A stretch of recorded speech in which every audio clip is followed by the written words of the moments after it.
Bonjour les amis et bienvenue sur cette vidéo dédiée aux significations symboliques des cartes de l'oracle de Pascal, dont je suis le modeste créateur et qui est toujours en vente du reste.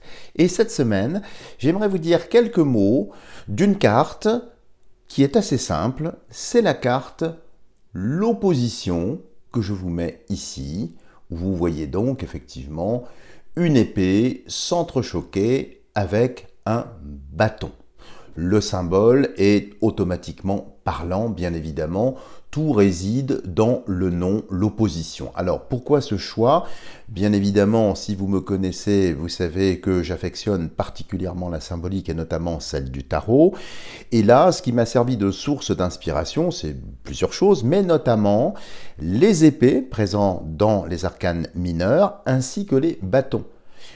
Et donc, le fait de créer ici une opposition entre ces deux éléments, eh bien, c'est pas innocent et c'est ce qui va nous permettre, effectivement, eh bien, d'avoir des indications un petit peu plus subtiles sur la symbolique. Alors, commençons, je dirais, par le début, de façon vraiment très très simple. Évidemment, quand cette carte sort, c'est une opposition, un impondérable, une chicane, un changement, un caillou dans la chaussure, tout ce que vous voulez, qui vient un petit peu empêcher, limiter la réussite. Donc même si l'élan était très favorable, très positif, il y a un écueil, il y a un récif, il y a quelque chose qui vient ralentir. Ça ne veut pas dire que ça va annuler, ça ne veut pas dire que ça va empêcher l'accomplissement ou la complétude de ce qui est en cours. C'est simplement pour marquer l'opposition. Donc ça, c'est très facile, je dirais, à entendre ça. Alors, comme pour d'autres cartes, comme on l'avait déjà montré, il est très important également de toujours se situer par rapport à cette carte, ce qu'il y a avant, qui va vous donner un petit peu plus d'informations sur la nature de l'opposition, sa structure, les personnes en cause éventuellement, les circonstances. Et ce qui sera à droite de cette carte, eh bien, vous donnera la solution où, effectivement, est-ce que cette opposition sera beaucoup plus forte, beaucoup plus lourde, pour aboutir peut-être à un point de blocage, un point inertiel, indépassable, ou bien au contraire, effectivement, est-ce que ce sera un entre-deux? Vous voyez ce que je veux dire? Donc, ne prenez pas surtout la symbolique première de cette carte comme étant absolue. Là, je vous en parle évidemment comme ça, décorrélé d'un contexte, mais rappelez-vous que, et c'est valable pour tous les oracles, il faut toujours contextualiser vos lectures. Si vous avez ça, évidemment, il y a une anicroche, il y a un problème, il y a quelque chose qui retarde. Mais de quoi s'agit-il ici? Et puis il y a des choses qui sont évidemment, vous vous en doutez, un petit peu plus subtiles, phylactère oblige, et puis si vous me connaissez, vous vous doutez bien qu'il peut y avoir d'autres choses. Alors qu'est-ce qu'il peut y avoir? Ici, si vous regardez bien la carte, c'est bien sûr du fer contre du bois. Un bâton contre une épée. Le fer et le bois, eh bien, sont deux, je dirais, matériaux utilisés dans certaines cathédrales de France et de Navarre, mais qui ont une tendance naturelle à s'opposer. C'est aussi un petit peu pour ça que j'ai pris cette symbolique. Le fer, d'un côté, n'est pas toujours l'ami du bois, et réciproquement. Cela étant, il y a notamment sur les clés-voûtes ou sur certains endroits en architecture un équilibre entre la force motrice, je dirais, et vivante du bois que le fer vient un petit peu atténuer ou au contraire renforcer. Alors là, c'est très technique, puis je ne vais pas vous parler de ça parce que ça présentera un moindre intérêt, mais sachez que le fer et le bois sont toujours bien équilibrés dans les édifices. Pourquoi? Parce que il y a une tradition très très ancienne qui veut que les métaux doivent rester à l'extérieur des temples sacrés. Ça a du reste été repris par des sociétés, je dirais, initiatiques de premier plan. On en parle notamment chez les compagnons et chez d'autres, parce que le métal, assez proche du mental, métal mental aussi, c'est presque un jeu de mots, il n'y a que le N qui différencie les deux, donc ça doit rester à l'extérieur parce que c'est considéré comme étant profane. profane voulant dire, bien sûr, vous le savez, devant le temple. Et donc, dès qu'on rentre dans un espace sacré, tout ce qui est métallique, c'était un petit peu proscrit, sauf sur des points bien précis d'architecture, puisque le métal amplifie les ondes, qu'elles soient telluriques, cosmotelluriques, ou bien qu'elles soient d'une autre nature ici. Donc c'est pour ça que pour préserver, je dirais, la transsubstantiation, enfin tout ce qui peut se passer dans un édifice convenablement consacré et bien orienté, le métal fait un petit peu défaut. C'est pour ça que dans les églises modernes, du reste, c'est pas très bon d'avoir du métal pour les êtres humains. Mais avant de ça, je vais vous dire quelques mots, bien sûr, du bâton. Parce que le bâton, c'est un symbole très important. Alors, au-delà du tarot, là, je vais vous parler vraiment, en quelques mots, rassurez-vous, du bâton. Alors, le bâton, ça a toujours été le symbole de l'autorité légitime.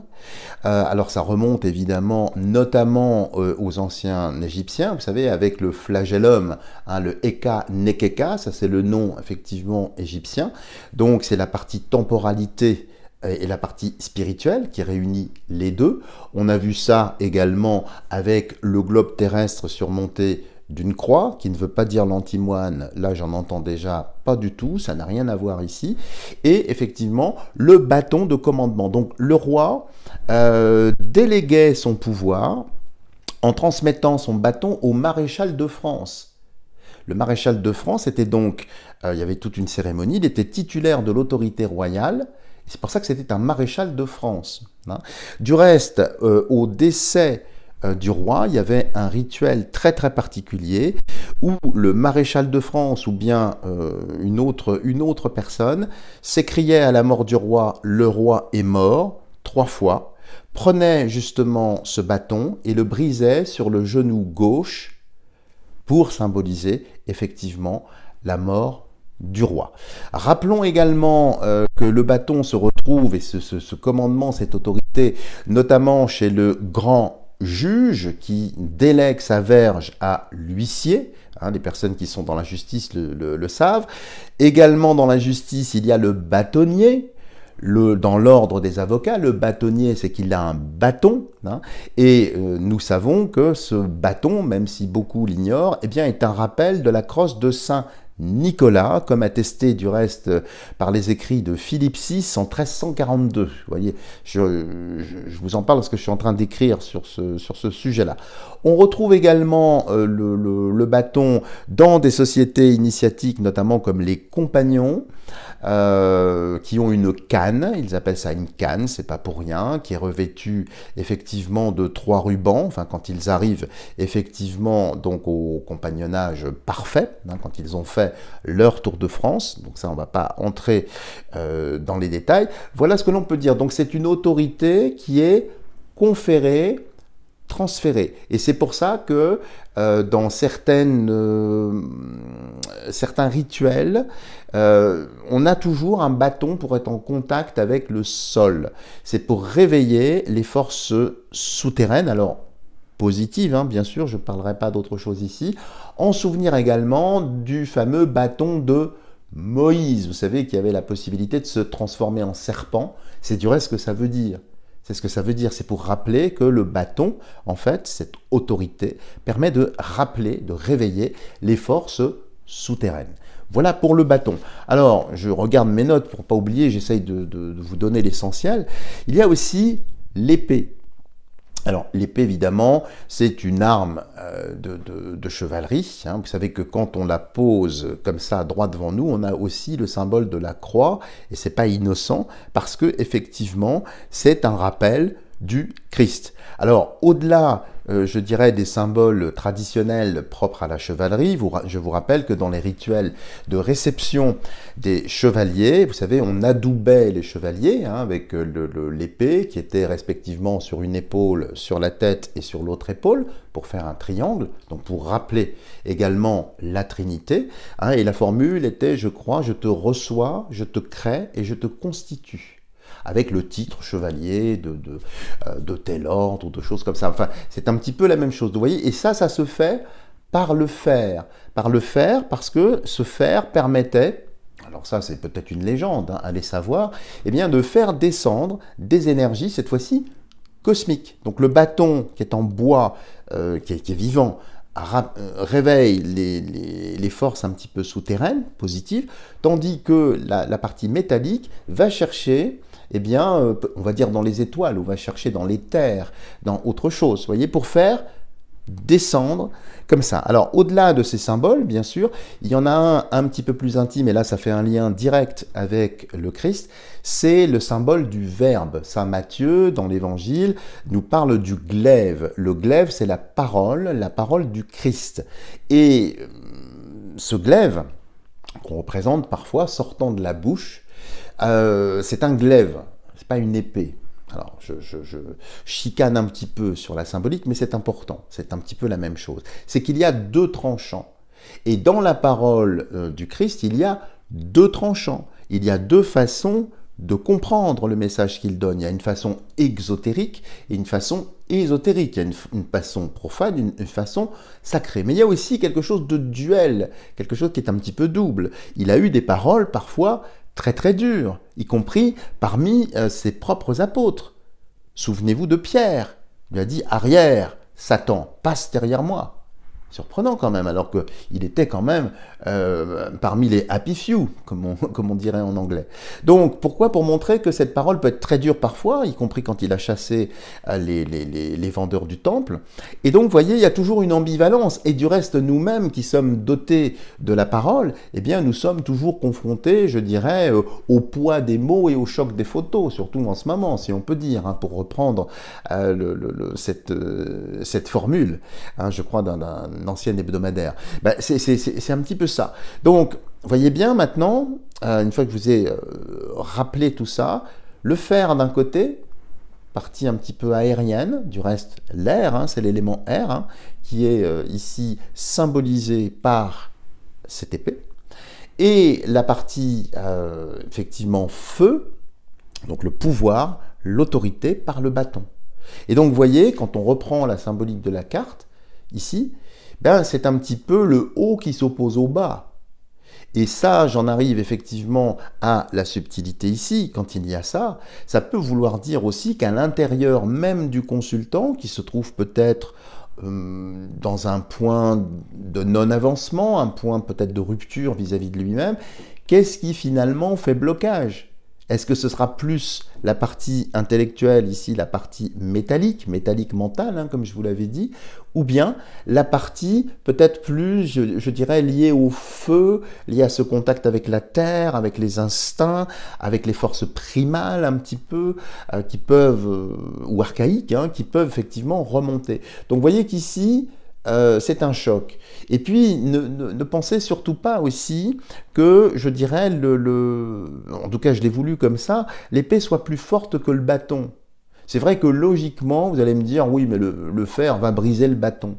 Oui, sauf que pour briser le bâton avec une épée, ben, il faut une certaine force, il faut vraiment mettre un certain élan. Ça nécessite du temps. Et dans un combat, quand il y en a parfois, eh bien c'est plutôt le bâton qui est très rapide. Parce que lui, on peut le faire tournoyer. Là, je vous renvoie effectivement, si vous aimez ça, au film de Kung Fu, comment ça s'appelle ce sport, Aikido ou Aikibudo, enfin je ne sais plus comment on prononce ça, désolé, hein, n'y voyez aucune offense. Moi, je suis plutôt un artisan de paix, donc comprenez que j'ai un peu de mal. Mais tout ça pour vous dire que la symbolique ici reste la même. Donc quand il y a ça, ça peut être aussi une opposition à l'intérieur. Il y a quelque chose qui n'est pas en phase, c'est-à-dire je dis quelque chose mais je fais le contraire, très à la mode, parmi les personnes qui nous dirigent à l'heure actuelle, comme vous le savez. Il n'y a pas que du reste. Hein. Donc, vous voyez l'opposition, le symbole premier est très facilement préhensible, mais dans certains tirages, notamment dans une direction un petit peu plus peut-être philosophique ou un petit peu plus psychologique, ça c'est quand même l'indication de forces qui ne sont pas équilibrées, c'est-à-dire la tête ne suit pas les jambes, le haut ne suit pas le bas, donc il y a effectivement des éclats ici. Voilà les amis, en quelques mots, ce que je peux vous dire, mais de façon vraiment brossée à grands traits, hein, n'y voyez aucune offense, hein, c'est pour ne pas mobiliser votre temps, et que vous ayez, je dirais, en main un outil. Donc vous voyez toujours, Même si le symbole au départ est très parlant, et je l'ai fait exprès, je l'ai conçu vraiment pour ça, il y a quand même des subtilités à entendre et à ressentir. Et voyez, quand par exemple, dans un tirage, alors vous m'avez peut-être vu avec cette carte qui sort, qu'est-ce qui va faire que je vais choisir plus, je dirais, la charge symbolique épée que bâton? Bah écoutez, c'est la sensibilité du moment. Alors là, je vous fais une réponse qui va peut-être me faire baisser dans votre estime, mais c'est exactement ça. C'est comme quand vous voyez une photographie ou un paysage. Même si nous regardons ensemble le même paysage ou le même tableau, nous n'allons pas voir la même chose. Parce que j'aurai une sensibilité différente de la vôtre, et réciproquement. Ben, face aux oracles, c'est exactement la même chose. Donc il y a des instants, pour un consultant, pour une femme par exemple, je vais retenir l'épée. Bon. Et il se trouve que bingo, c'est ça. Pour quelqu'un d'autre, ça va être plutôt le bâton. Alors je sens bien l'opposition, mais comme ça permet de comprendre d'où viennent les oppositions. Ah oui, dernière chose, pardon, qui peut vous aider aussi, dans la partie, je dirais, lecture un petit peu médicale, la carte de l'opposition, ça va traduire les membres inférieurs ou supérieurs, mais pas la tête. Hein, c'est plutôt effectivement la partie bras-jambes, quoi, tout simplement. Le tronc, c'est autre chose, on le verra dans une autre carte. Voilà les amis, merci de votre patience, de votre fidélité. Et puis je vous dis, bah, tout simplement, portez-vous bien, laissez les cartes vibrer, et à la semaine prochaine pour découvrir une nouvelle carte. Au revoir les amis.